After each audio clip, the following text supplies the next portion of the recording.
ఆ! చెప్పండి నారాయణ గారు.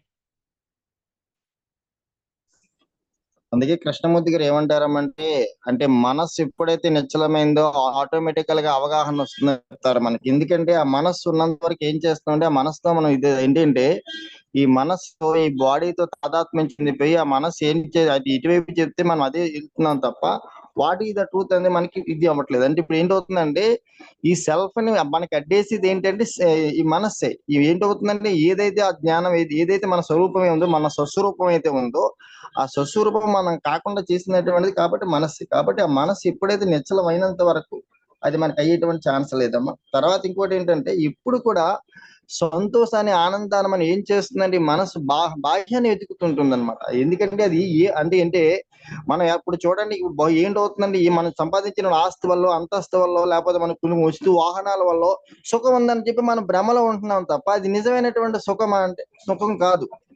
అందుకే మనకి త్యాగరాజ స్వామి నిధి సుఖమా రాముని సన్నిధి సుఖమా అంటే ఈ నిధి సుఖం అంటే ఎవడు దొంగలు వస్తాడు దోసుకుంటాడు మళ్ళీ అయిపోయింది జీవితం. అలా కాదు కదమ్మా. అంటే రాముని సన్నిధి సుఖం అన్నట్టు. కాబట్టి ఏంటవుతుందంటే లోపలికి మనం ప్రయాణించకుండా అంతా కూడా ఆ మనసు రేంజ్ లోనే మనం ఆలోచించడం వల్ల మనకి ఏంటవుతుంది అక్కడేంటంటే అదే హ్యాపీనెస్ అదే సంతోషం అక్కడే వెతుక్కుంటున్నాం. మనకి అందుకే దానిలోంచి మనకి ఎక్కడైతే సంతోషం ఉందో అక్కడ దుఃఖం కూడా ఉంటుంది. కాబట్టి ఆ ఆనందం అనేది మనకి దీని ద్వారా తెలియబడదాం. తర్వాత మనకి తర్వాత మనసు తర్వాత ఇంకోటి ఏం చెప్పారంటే మనసు 5 రకాలుగా పనిచేస్తుందని చెప్పారమ్మ అక్కడ. ఎందుకంటే యాక్టివ్ అనేది ఎందుకంటే చూడండి ఒకసారి మనం మూడు యాక్టివ్ గా ఉంటాం, ఒకసారి డల్ గా ఉంటాం, ఒకసారి విక్షేపంగా సుస్థావతలో అంటే ఒక లక్ష్యం మీద గురిపెట్టి ఉంటదమ్మ. అంటే ఇదంతా కూడా మనస్సే. అంటే ఇక్కడ మనం బాగా ఇంకోటి ఏంటమ్మంటే జ్ఞానం వైపు మనం ప్రయాణించాలంటే వైరాగ్యం. ఏ వైరాగ్యం అంటే ఈ ప్రాపంచికమైనటువంటి ఈ భౌతిక వస్తువులు మీరన్నిటి విరాగం కలగాలి. ఎందుకంటే మేడం గా చాలా సందర్భాలు నారాయణ గారు ఈ ప్రపంచంలో మనం పొందడానికి ఏమీ లేదు, ఇది మీరు బాగా ఆలోచించగలని చెప్పిన సందర్భాలు చాలా ఉన్నాయి. అది మనం ఏంటో అనుకుంటున్నామంటే ఈ ప్రపంచంలోంచి ఏదో పొందాలి. ఈ ప్రపంచంలో పొందడానికి ఏమీ లేదు. పొందడం అంటే జరిగితే నిన్ను నువ్వు పొందడమే. ఈ సాధనలన్నీ ఏంటమ్మంటే వదిలేయడమే సాధన. పట్టుకోవడం మన సాధన కాదు, వదిలేయడం. ఎందుకంటే మన నాన్ సెల్ఫ్ ఏదైతే ఉందో నాన్ సెల్ఫ్ వదిలేయడమే సాధన. సాధన అంటే మనం ఏదో శాస్త్రాలు చదవడం లేకపోతే స్తోత్రాలు చదవడం లేకపోతే ఇంకో చదవడం, పూజ చేయడం, హోమం చేయడం, యజ్ఞం చేయడం, ఇవన్నీ ఏంటవుతున్నాయంటే మనకి ఇంకా ఇది అంటే నేను బలపరుచుకుంటున్నాం మనం. కానీ జిడ్డి కృష్ణమూర్తి గారు నువ్వు ఎంత అవుతుందంటే నువ్వు నథింగ్ అయినప్పుడు ఉందని చెప్పడం జరుగుతున్నాం. కాబట్టి ఇంకోటి ఏంటవుతుందంటే ఈ మనసు ఇన్ని రకాలుగా మనకి పనిచేస్తుందని చెప్పడం జరిగిందమ్మా. ఆ తర్వాత మనకి వాసనలు అంటే మనకి ఏంటవుతుందంటే ఈ రకరకాలైనటువంటి పూర్వజన్మ వాసనలు అనేది మనం వెంటాడుతూనే ఉంటాయమ్మా. ఆ తర్వాత ఏంటవుతుందంటే మనకి మనం అంటే రసస్వరూపులు, అంటే మనం రసస్వాద అంటే మనమే రసస్వరూపులం అయి ఉన్నాం.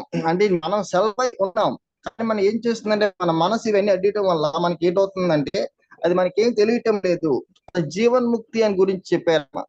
అంటే జీవన్ముక్తి అంటే అవేమో అది తెలియదున్నప్పుడు మనకి ఏంటవుతుంది జీవన్ముక్తి అంటే ఏంటి మనకి అంటే బ్రతికుండగానే మనం ఏమనుకుంటున్నాం, మనకి ఇక్కడ పెద్ద నానుడు ఏంటంటే మన పురాణాలు ఇతిహాసాలు ఇవన్నీ చాలా పురాణాలు ఏం చెప్తారంటే మనం ఏదో చచ్చిపోయి మనం ఎక్కడికి వెళ్ళిపోతాం ఎవడు చూసాడమ్మా అది ఏమి లేదు. అంటే జీవన్ముక్తి అంటే ఏంటి లిబరేషన్ అంటే ఏంటి మన ఆలోచన నుండి మనం విడిపడాలి. మన ఆలోచన నుంచి మనం విడిపడకుండా మనకి లిబరేషన్ అంటే మనకి ఇక్కడ మనకి అదే లిబరేషన్. అంటే జీవనముక్త స్థితి అంటే ఏమిటంటే మనకి ఎప్పుడైతే ఈ మనసు నిశ్చలమైందో దాన్ని ఎప్పుడైతే మనం ప్రశ్నించడం మొదలు పెట్టామో అప్పుడే అందుకే శాస్త్రాలు అలా ఉండలేదు. ఎందుకంటే శాస్త్రాల గురించి వదిలేయండి.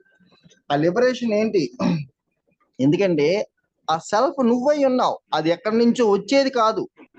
ఇది వచ్చేదంటే మళ్ళీ పోతుంది. ఇప్పుడు చూడండి మనం నెక్లెస్ ధరించాం, అది మళ్ళీ మనం ధరిస్తే ఉంటుంది మన మెడలో, లేకపోతే మనం పక్కన పెట్టేస్తాం.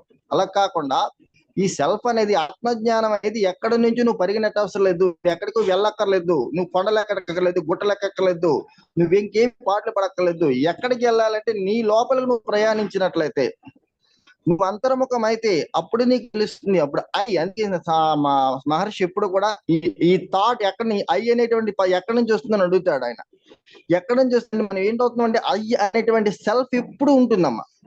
ఆ సెల్ఫ్ ఐ అనేది ఎప్పుడు ఉంటుంది. అందుకే మన నిసర్గదత్త మహారాజులు అంటే వాళ్ళు ఏమంటారంటే ఈ సెల్ఫ్ ఐ అనేటువంటిది భగవంతుడైతే తక్కినవన్నీ కూడా కొమ్మల ఒక వృక్షానికి వేళ్ళు అయితే ఆ తర్వాత ఇవన్నీ కూడా వృక్షాలే, ఇవన్నీ ఆ కొమ్మలే తక్కినటువంటి దేవతా స్వరూపాలు అంటాడు ఆయన. ఎందుకంటే ఈ సెల్ఫ్ అనేది ఇప్పుడు ఉంటుంది మనకి, ఈ ఒక రోజు ఉండి ఒక రోజు లేకపోయినటువంటి సంబంధం ఏమీ లేదు ఇక్కడ. దానికి నెక్లెస్ ఎగ్జాంపుల్ గా చెప్పారమ్మా. తర్వాత మనస్సు, ఆ తర్వాత మైండ్, అది అక్కడ ఎలా దీనికి మంచి ఈ సందర్భంలో మంచి మహర్షి చాలా బాగా చెప్పారు ఇక్కడ. అంటే కృష్ణమూర్తి గారు చెప్పినటువంటిది ఇప్పుడంటే మనం ఏం చేయమన్నారంటే అబ్జర్వ్, మైండ్ ని అబ్జర్వ్ చేయమంటున్నామా. ఈ అబ్జర్వ్ చేసినప్పుడు ఇంకోటి ఏం చెప్పారు సరే అంటే చక్కగా ఇరుకుతో, ఎందుకంటే ఇది మనకి బాగా పట్టుకోవాలంటే మనం రోజులో ఒక గంట లేదా గడియ కూర్చొని, లేదా మనం ఏదో ధ్యానం చేసి లేదా యోగం చేసి ఇంకేది కాకుండా ప్రతి క్షణం అంటే మనకి చాయిస్లెస్ అవేర్నెస్ అంటారు కృష్ణమూర్తి గారు. ఆ చాయిస్లెస్ అవేర్నెస్ తో ప్రతి క్షణం మనం ఏం జరుగుతుందో మనం చూడగలగాలన్నమాట. అంటే శ్వాస మీద ధ్యాస కొంతవరకు మనకి కంట్రోల్ గా ఉన్న అది పైన తీసుకెళ్ళాలని చెప్పారన్నమాట. ఐ థాట్ అంటే ఆ మూలంలోకి వెళ్ళాలి మనం. ఎప్పుడైతే మూలంలోకి వెళ్ళామో అది 2 రకాలుగా ఉంటుందని చెప్పడం జరిగిందమ్మా. ఇప్పుడైతే మనకి రకరకాలు చెప్పినప్పుడు కూడా ఎప్పుడైతే ఇవన్నీ అయ్యాయో, ఎప్పుడైతే మనం దీన్ని గమనించడం మొదలు పెట్టామో ఆటోమేటిక్ గా ఏంటవుతుందమ్మంటే ఆ మనస్సు అనేది ఒక నిశ్చల స్థితికి వస్తుంది. అప్పుడు మాత్రం సత్యం తెలియబడుతుంది. అది అసలైనటువంటి అనంతమైనటువంటి తత్వం అని చెప్పబడింది అక్కడ మనకి. ఆ తర్వాత ఇచ్ఛాశక్తి విధి గురించి మనకు చెప్పుకొచ్చారమ్మా. అంటే ముఖ్యంగా మనం అంటే మాలాంటి వాళ్ళు తెలియవలసింది ఏంటంటే ఇక్కడ మెయిన్ ఎటువంటి అహంకారం అంటే మనసు, చిత్త, బుద్ధి, అహంకారం, ఈ 4 ఏంటంటే ఒకదాంట్లో ఒకటి ఇది మిళితమై ఉంటాయి ఇక్కడ.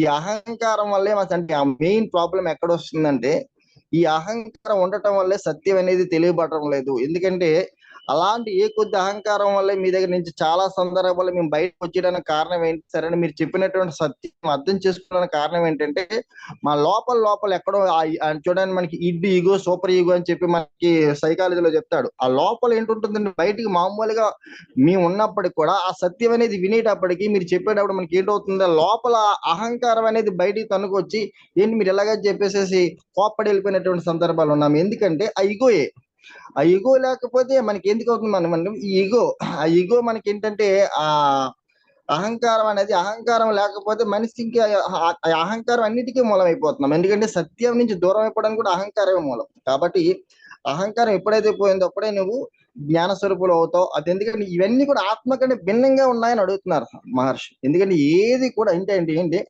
ఆది శంకరాచార్యులు కూడా మనకి వివేక చూడడం వల్ల ఏమంటారంటే ఆత్మ వల్లే అన్నిటిని ప్రకాశింపచేస్తుంది. ఆత్మను ప్రకాశింపచేసేటువంటి ఏ వస్తువు లేదంటాడు. ఎందుకంటే దానికి ఇది లేదు, ఎందుకు ఉన్నది అదే సుప్రీం. ఆ తర్వాత లాస్ట్ ఏవో ఆలోచనల గురించి చెప్పారమ్మా. అంటే ఈగో అంటే మనస్సు, అంటే ఇవన్నీ ఆలోచనలు అన్నీ కూడా మనకి ఏంటవుతుంది చిన్న చిన్న క్వశ్చన్లే. ఇవన్నీ ఏంటవుతుందంటే మనస్సు ఇవన్నిటిని తయారు చేస్తుంది అన్నమాట. అంటే ఈ మనసులోంచి వచ్చినటువంటిది అహంకారం. కాబట్టి మనం అంటే నాలాంటి సాధకులు అందరూ కూడా ఇప్పుడు కొంచెం తెలియవలసింది ఏంటంటే మనసు ఎప్పుడు కూడా బాహ్య ప్రపంచం మీద తిప్పుతుంది తప్ప అది లోపలికి వెళ్ళే ప్రసక్తి లేదు. మనసు రేంజ్ లో ఉన్నంత. ఇంకోటి ఏంటంటే మహర్షి దగ్గర చాలా మంది వచ్చినటువంటి వాళ్ళు వీళ్ళు అడిగినటువంటి క్వశ్చన్లు మనసు రేంజ్ లో అడుగుతున్నారు. ఆయన ఏంటంటే దాని యొక్క అలా ఉంటుందని మనసుకి అతీతంగా సమాధానం రాబడుతుంది అనమాట. అంటే మనం ఎంతసేపు కూడా మహర్షి దగ్గరికి వెళ్ళి అంటే మహాత్ములు ఇప్పుడు మనం కూడా ఏం చేస్తామంటే మహాత్ముల దగ్గరికి వెళ్ళి మనసు ఏది చెప్తే మనం అదే అడుగుతున్నాం తప్ప అసలైనటువంటిది అడిగేటువంటి ఇది ఉండదు అనమాట. అంటే మనం ఎప్పుడు కూడా ఏం చదువుతున్నాం అంటే మనసు బాహ్య ప్రపంచంలో తిప్పుతుంది. ఆ మనసు పరిధిలో ఉన్నంత వరకు కూడా మనకి ఇది అర్థం కాదమ్మా. అలాగే మనకి దాదా గవంగ ఆత్మకథలో కూడా మనం చెప్పుకొచ్చాం. ఆ శాస్త్ర సత్యాలు జరిపినప్పుడు కూడా ఎందుకంటే మనసు పరిధిలో ఉన్నంత వరకు ఏ సత్యం అర్థం అవ్వదు మనకి. ఈ బాహ్య ప్రపంచం కొట్టుకుని వెళ్ళిపోవడమే. కాబట్టి ఆ మనసుని ఎప్పుడైతే మనం అంతర్ముఖం చేసుకున్నామో అప్పుడు మాత్రమే మనకి సత్యం అర్థం అవుతుంది. అప్పుడు ఇంకా మనకి ఆ మన దివ్యంగా భవ్యంగా ఉంటుంది. ఇదమ్మా ఈ రోజు నాకు అర్థమైంది. ఇలాంటి గొప్ప సత్సంగం అందించినటువంటి మీకు శతకోట నమస్కారాలు. గురువం తత్. అదే ఆలోచనల సముదాయమే మనస్సు, అదే లాస్ట్ అనమాట చెప్తున్నారు. ఆలోచన సముదాయమే మనస్సు. అవును. ఆ ఇగో ఎక్కడ ఉంది అని దాన్ని వెతికితే అది అక్కడి నుంచి వెళ్ళిపోతుంది. అంతే అది మనస్సే నిర్మించింది. అదే మనసు వల్ల ఈగో అందులో భాగమేనమ్మా ఈగో కూడా. నరసింహం గారు మీ అవగాహన చెప్తారా? చెప్తానండి. ఫస్ట్ మహర్షి క్వశ్చన్ ఆన్సర్స్లో స్టార్ట్ చేసి ఆ, బాధ తెలియకుండా ఉండటమే జ్ఞానమా అన్నారు. ఉమ్, అంటే ఎగ్జాంపుల్ ఇక్కడ ఎనస్థిషియా ఇస్తే ఎవరికైనా కానీ ఆపరేషన్ చేసేటప్పుడు బాధ తెలియకుండా ఉంటుంది. అవును. సో అలా కాదు, ఇక్కడ ఏమని చెప్పారంటే మైండ్ అనేది నిశ్చలంగా ఉంటే ఆ, ఆ, స్- నిశ్చలం అయితే అప్పుడు సుఖ దుఃఖాలు అనేవి తెలియకుండా ఉంటాం అన్నారు. అదిను బాడీతో ఐడెంటిఫికేషన్ ఉండదు అప్పుడు. ఉమ్. అదే నాన్ సెల్ఫ్ ఈజ్ బాడీ, అంటే సెల్ఫ్ ఈజ్ ఆత్మ అని చెప్పారు ఇక్కడ. ఉమ్. అంటే మనం ఎప్పుడు బాడీ నేనని భావనలో ఉంటున్నాం కదా, ఆ ఉమ్, బాడీ నేనని ఫీలింగ్ ఉన్నంతసేపు ఈ బాధ ఉంటూనే ఉంటుంది. ఉమ్. సెల్ఫ్ లేకుండా ఏదైనా ఉంటుందా అన్నారు. ఉమ్. తర్వాత పర్ఫెక్ట్ వైరాగ్యం వస్తేనే మైండ్ స్థిరంగా ఉంటుందని చెప్పారు. ఉమ్. పర్ఫెక్ట్ వైరాగ్యం అంటే మనకి ఎలా వస్తుంది? ఇక్కడ నాకు ఇది లక్ష్మి గారు కొంచెం అర్థం కాలేదు. పర్ఫెక్ట్ వైరాగ్యం అంటే టైం టు అంటే టైం మనం చూడండి, అవేర్నెస్. త్రిపుర రహస్యంలో దత్తాత్రేయులు వారు కూడా ఏం చెప్తారు, బయట వస్తువులలో ఉన్న దోషబుద్ధిని గ్రహించమన్నారు. అంటే ఏ బయట వస్తువు కోసం మనసు తాపత్రయపడుతుందో అది ఎంత దోషాన్ని తెస్తుందో కదా. మనకి ఉదాహరణగా తిండి ఇష్టం అనుకోండి, అది ఎంత ఎక్కువగా మనం ఆరాటపడుతూ ఉంటే అంత దానివల్ల ఇబ్బందులే కదా.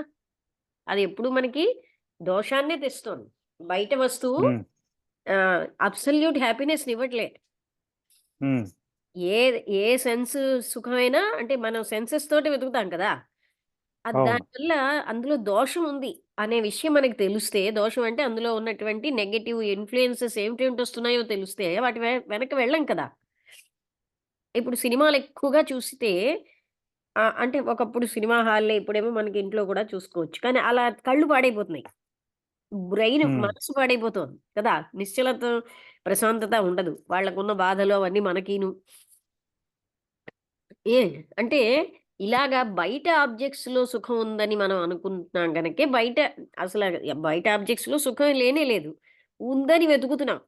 ఎప్పుడైతే తెలిసిందో బయటెక్కడా లేదు సుఖం అని, అదే వైరాగ్యం. లక్ష్మి, హలో చెప్పు. లక్ష్మి, ఆ! ఇక్కడ నేను ఒక ఐడియా చెప్తాను. బయట వస్తువుల మీద అంటే దోషబుద్ధని కాదు, అంటే బయట వస్తువుల మీద మన ఆనందం గాని ప్లెజర్ గాని డిపెండ్ అవుతే ఆ బయట వస్తువు శాశ్వతం కాదు. అది ఒకప్పుడు ఉంటుంది, ఒకప్పుడు ఉండదు. అది ఉండనప్పుడు నీకు మరి అంటే నీకు ఆనందం లేదు. ఉంటేనే ఉంటుంది. ఏ ఏ స్థితిలో అయినా, మంచి స్థితిలో, నెగెటివ్ స్థితిలో, పాజిటివ్ స్థితిలో. సో హ్మ్. ఈ విధంగా బయట ప్రపంచం మీద మనం ఆధారపడితే అది నిజమైనటువంటి ఆనందం ఎప్పుడూ తేదు. ఎందుకంటే అది అదే శాశ్వతం అనుకో. కాదు. ఉన్న వస్తువు అది నిరంతరం ఆనందాన్నిస్తుందేంటి వస్తువు ఉన్నా సరే. ఫర్ ఎగ్జాంపుల్ స్వీట్ అన్నది మనకిష్టం. అది ఎప్పుడు దొరుకుతాయి. కానీ మనకెప్పుడు ఆనందాన్నిస్తున్నాయేంటవి? ఒకసారి ఇచ్చిన ఆహా! ఆనందం మరోసారి రాదు. నేను ఆ ఐడియాలో చెప్పడం లేదు. నేను ఇంకో 2 విధంగా ఒకటే. అంటే ఆలోచిస్తున్నాను. ఒకసారి ఉండి, ఒకసారి ఉండకపోవడం అని కాదు. అంటే మనకి ఔట్ సైడ్ ఉంది అని స్థిరమైన అభిప్రాయం వచ్చేసింది. హ్యాపీనెస్ ఈజ్ ఔట్ సైడ్ అని.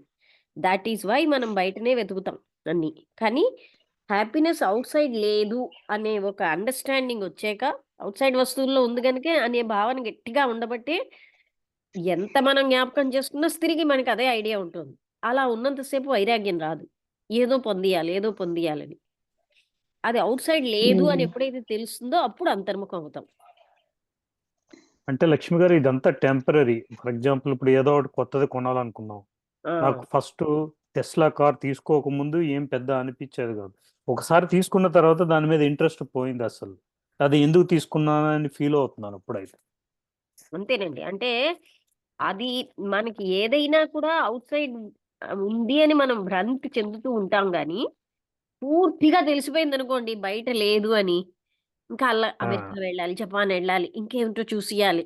అదంతా కూడా ఒక టైప్ ఆఫ్ ఔట్ సైడ్ ఏదో సంథింగ్ సౌందర్యం ఉందనో, ఔట్ సైడ్ ఏదో ఆనందం ఉందనో, ఇవన్నీ కూడా అది లేదు అని కన్ఫర్మేషన్ లోపలొస్తే ఈ తపనలుండవు కదా.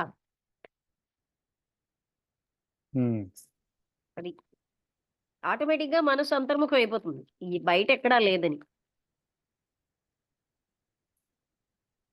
అర్థమైందా ఇది? అంటే ఆ, మనకి ఆ, లోపల నుంచి బయటకి అది పారిపోతుందంటే అర్థం ఏంటి? బయటే అంతా ఉందని దానికి బాగా అర్థమైపోయింది. ఉమ్. దాన్ని అదంతా టెంపరీని అర్థమైంది. అంటే ఎంతో కాలం టెంపరరీగా ఉండదు. కాదండి. అది మన ఇంటర్నల్ హ్యాపీనెస్ ని అక్కడ పెడుతున్నాం. అది చాలా డీప్ గా చూస్తే తెలుస్తుంది. ఎక్స్టర్నల్ ఉమ్, థింగ్ లో లేదు అసలు. మన ఉమ్, ఇంటర్నల్ అక్కడ పెడుతున్నాం. కానీ ఉమ్, అదే ఎక్స్టర్నల్ థింగ్ లో ఉంటే మన మనసు విచారంలో ఉన్నప్పుడు కూడా ఆనందం అక్కడి నుంచి రావాలి. ఉమ్. అప్పుడు రాదు కదా! మనం డీప్ విచారంలో ఉన్నాం అనుకోండి. డీప్ బాధలో. అవును. ఏ ఉమ్, ఆనందం బయట నుంచి రాదు మనకి. ఉమ్, అలాంటప్పుడు తెలిసిపోతుంది ఎక్స్టర్నల్ థింగ్ లో ఏమీ లేదు. ఎంత ఓకే. రుచికరమైన భోజనం రుచిగా ఉండదు. ఎంత ఉమ్, మధురమైన మ్యూజిక్ మధురంగా ఉండదు.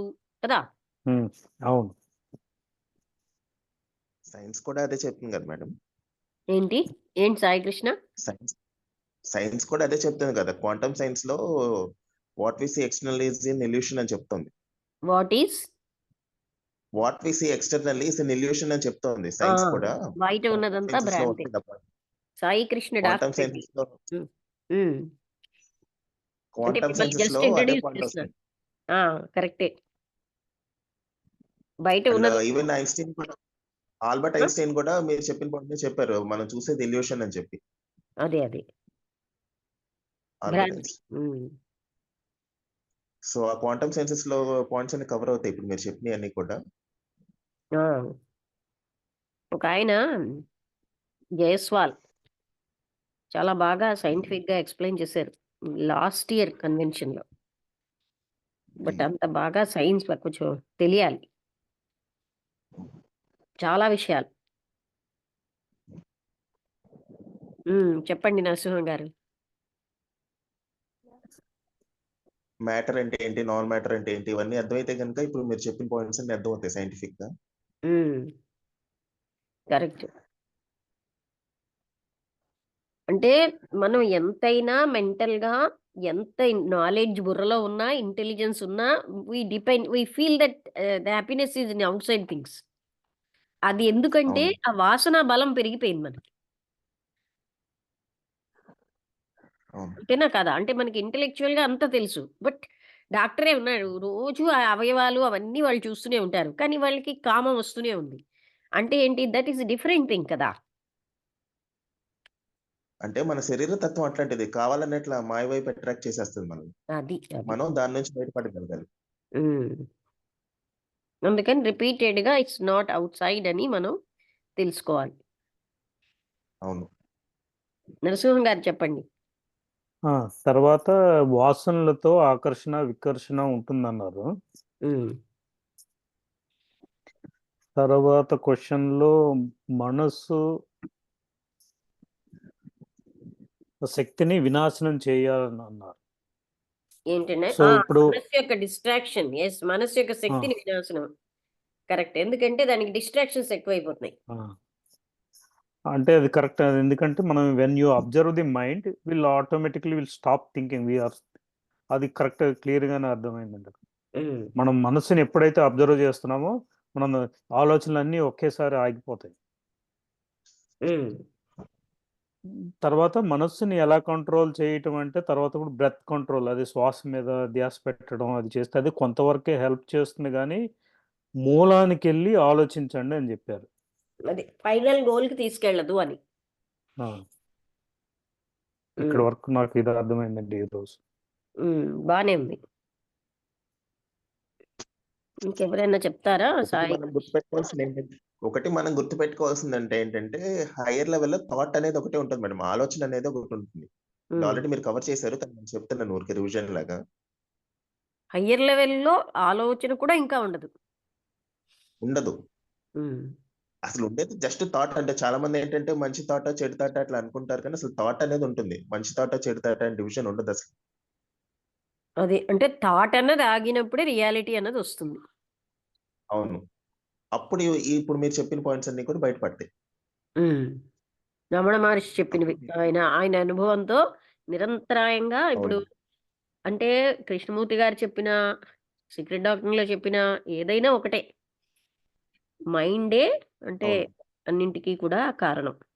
అయితే కృష్ణమూర్తి గారు మనకు అవును ఒక మంచి అప్రోచ్ ఏంటి ఇచ్చారంటే, by observing your anger without thought with total attention అది ఆగిపోతుంది. అయితే అవును ఆగిపోయింది అంటూ మళ్ళీ మైండ్తో ఆశించకుండా, అది కూడా మైండ్ పనే కదా, ఆగిందా లేదా అని అలా కాకుండా దాన్ని అటెన్షన్తో చూస్తూ ఉంటే అవగాహన అది పోతుంది అవును కదా. ఈవెన్ ఎనీ టైప్ ఆఫ్ బాధ, లోన్లీనెస్. జస్ట్ ఒక కొవ్వొత్తి వ్యాక్స్ ఎట్లా అయితే కరుగుతుందో మంటకి నిదానంగా అలా కరుగుతుంది మేడం మనం అబ్జర్వ్ చేసుకుంటే. స్పీడ్ తగ్గింది కానీ ఇంకా తగ్గాలి సాయి కృష్ణ. ఇంకా కొంచెం చెప్పండి మళ్ళీ. ఇప్పుడు ఒక కొవ్వొత్తి మనం వెలిగించినప్పుడు వ్యాక్స్ అది మనం కరుగుతా ఉంటది కదా, సేమ్ అలాగే నిదానంగా అలా కరుగుతుంది. మీరు ఇలా అబ్జర్వేషన్ లో వెళ్తే కృష్ణమూర్తి గారు కనుక. నిదానం అనరు. ఇప్పుడు ఒక్కసారిగానే అన్ని పోతాయి. టోటల్ అటెన్షన్ తో చూస్తే అది ఎన్నాళ్ళ ఉమ్, బట్టో ఉన్న అన్ని కూడా పోతాయి. అవును అంటే మనం చూడ్డం అన్న దానికి అలవాటు చేసుకోవడం అక్కడ అవుతుంది. అవును ఓకే, అనుపమ గారికి అర్థమైందా? సాయి కృష్ణ ఇలాగ టైం ఉంటే రండి. తెలిసిందండి, బాగుంది. టాపిక్ చాలా బాగుంది, తెలిసింది. ఉమ్. ఆ ఆ, డాక్టర్ గారు, ఆ సాయి కృష్ణ కూడా చాలా బాగా చెప్తున్నారు డాక్టర్ గారు. అదే దీనికి మహాత్మా దానికి లెటర్స్ లో కూడా ఆ ఆ, విభాగాన్ని అలాగే సైంటిఫిక్ గా ఏదో బాగానే అడిగాడు ఆవేళ. అదే అదే అదే అదే అంటే బాగుంది. మరి అటువైపు పెడుతున్నాడు ఆలోచన గనక బానే ఉంది. అదే అదే అదే. సాయి కృష్ణ ఎండి ఎగ్జామ్ రాస్తాడు అదనమాట ప్రెసెంట్ తను. Okay okay. అదే అదే లాస్ట్ టైం మీ దగ్గరికి వచ్చాడన్నారు కదా అక్కడికి, అవును, వైజాగ్. ఓకే.